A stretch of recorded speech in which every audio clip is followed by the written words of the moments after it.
Okay, hold up. How many forms does Godzilla actually have? Like seriously, this dude's been mutating, bulking up, glowing, melting down, and hitting the gym with radioactive protein shakes since 1954. And every time we think he's reached his final form, boom. New movie, new powers, new dorsal plates, and somehow even more massive thighs. So, what's going on here? Why does Godzilla keep changing? Which version is the strongest? Well, today we're diving headfirst into the ultimate breakdown of every single Godzilla form from 1954 to now. It all started in 1954 with the original black and white Godzilla from Toho. Back then, he wasn't the Lizard King you see in the modern blockbusters, but he still had that signature roar, massive dorsal fins, and the unstoppable vibe of a walking nuclear metaphor. In that first incarnation, he was more rubber suit realness than the advanced CG we have today, but honestly, that's part of the charm. Despite the suit's limitations, he came off as this terrifying force of nature, staggering around Tokyo in a fairly stiff, menacing manner. But hey, for 1954, Godzilla was basically the scariest and coolest thing anyone had ever seen on screen. Fast forward a bit and you get into the Showa era of Godzilla films, which ran from the mid-50s through the mid-70s. This is the era where Godzilla went from an ominous allegory for nuclear destruction to a full-blown defender of Earth. In these films, he gets chunkier, more expressive, and slowly transitions into a hero-like figure who's out there fighting off alien invaders, giant robot monsters, three-headed space dragons, or even hooking up with giant moth buddies. I'm looking at you, Mothra. By the late Showa era, Godzilla's design changed a few times. The eyes got bigger, the snout shorter, and the face became more friendly looking so that kids could root for him. His dorsal fins remained a constant, though they were varied in size and shape from movie to movie. Showa-era Godzilla was definitely less menacing and more likely to bust out random wrestling moves against fellow kaiju. Yeah, that's right. Godzilla at one point was basically suplexing other monsters like a champ. It might look goofy now, but that goofiness is iconic. Then we jump into the Heisei era, 1984 to 1995, and things took a darker turn once again. Godzilla got bigger, bulkier, and scarier with a more pronounced snout, sharper teeth, and bulked up thighs. You might remember the classic 1984 Return of Godzilla, which re-established him as a terrifying force, wiping away that friendly vibe from the 70s. This version of the big guy had a more coherent storyline across the Heisei series, so you see Godzilla's character progress. He starts out as an unstoppable monster, but we also get some emotional weight to him, especially once Baby Godzilla, later called Little Godzilla, then Godzilla Jr., comes into the picture. The Heisei series introduced some epic forms, like when we got the absolutely insane Burning Godzilla in 1995's Godzilla vs. Destroya. That was a legendary moment. Godzilla basically on the verge of a nuclear meltdown, glowing red like a walking furnace, with smoke seeping out of his body. It was the first time we saw a truly unstoppable version of the G-Man, one that was so overloaded with power he was basically about to blow Earth sky high. Fortunately, or unfortunately, depending on your perspective, the meltdown took him out, but not before giving us one of the most dramatic final acts in the franchise. That meltdown design was a game changer. People still love that look with flaming patches all over his skin, an aura of raw destruction. It's a top-tier Godzilla form to this day. After that, we move into the Millennium era, 1999 to 2004, where each movie, with the exception of a couple direct follow-ups, was kind of a standalone, meaning Godzilla's look and origin story changed from film to film. You got variations like the one in Godzilla 2000, with its really jagged purple dorsal fins and a leaner body shape. That flick was all about resurrecting Godzilla's star power with a modern feel, so the special effects got a bit of an upgrade, and his atomic breath turned this brilliant orange color. Then GMK, that's Godzilla, Mothra, and King Ghidorah, giant monsters all-out attack, gave us a Godzilla possessed by the spirits of World War II victims, turning him into this horrifying wide-eyed demon lizard. No pupils, just straight-up white orbs. Creepy stuff. Then there's Godzilla Final Wars from 2004, where he's a bit slimmer, still big but athletic, designed so he could do more intense fight sequences. If you've seen that movie, you know how bonkers it is. Godzilla basically fights every monster in the Toho roster in rapid-fire succession.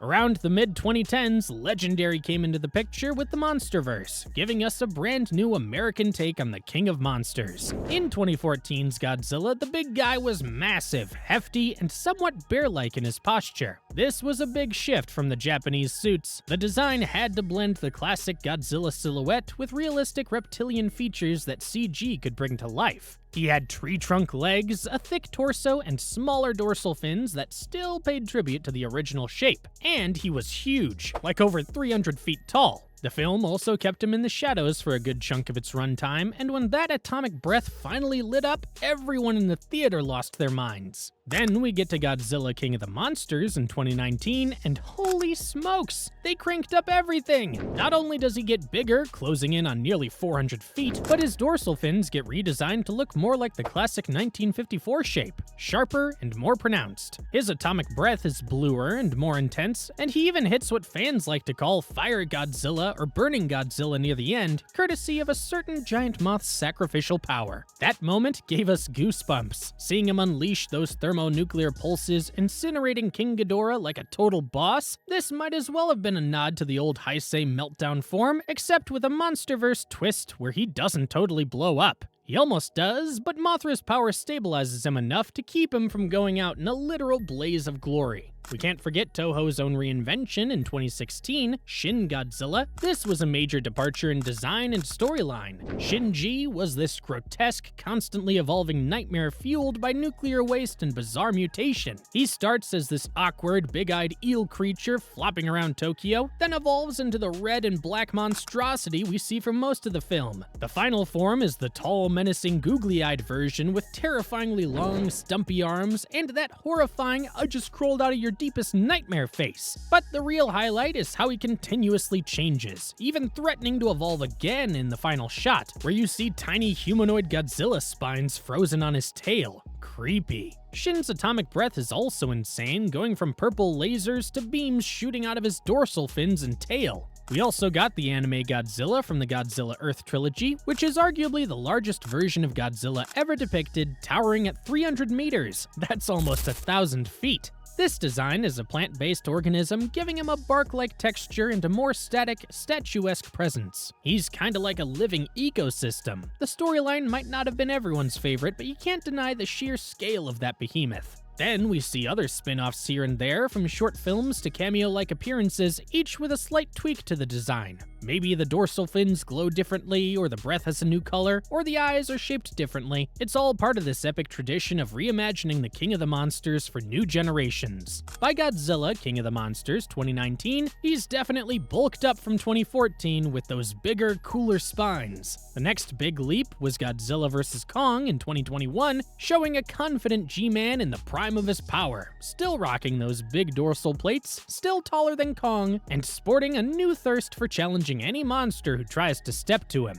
He had that savage sense of territory, going after anything perceived as a threat, including Kong. At that point, you could argue that he's reached apex predator status, though the end of the movie sets up a truce of sorts, with Kong heading to the Hollow Earth and Godzilla still ruling the surface. Then, with Apple TV's Monarch Legacy of Monsters, we get hints of an even earlier Godzilla, like the 1954 nucleared version. The glimpses show him being a lot skinnier, with narrower dorsal fins, almost like he's malnourished from being in hiding for so long, which ties into the idea that nukes actually feed him enough radiation to bulk up later. That connects so perfectly with the legendary films, as we see that every time he reappears, he's gained mass, improved his dorsal fins, and refined his atomic breath. He literally grows as he absorbs radiation. It's part of that unstable evolution that we see culminating in the later films. In Godzilla x Kong, The New Empire, our boy Godzilla got a serious upgrade, going full-on pink mode with his atomic breath. Before throwing hands again with Kong and facing off against Scar King and the terrifying Shimo, the king of the monsters leveled up big time. Turns out he got juiced by absorbing the bioelectric energy from Tiamat, that sea serpent titan teased earlier in Godzilla King of the Monsters and fought off screen in the comic Godzilla Dominion.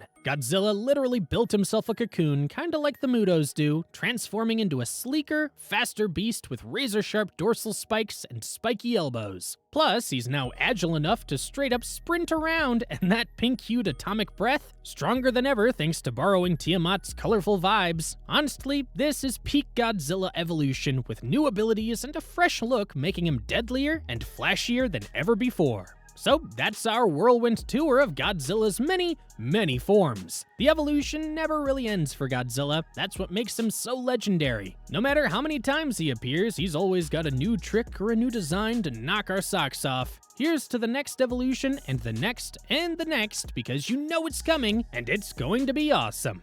If you liked this video, you can now watch this other cool video that appears in your screen. Click on it to see it. Click it!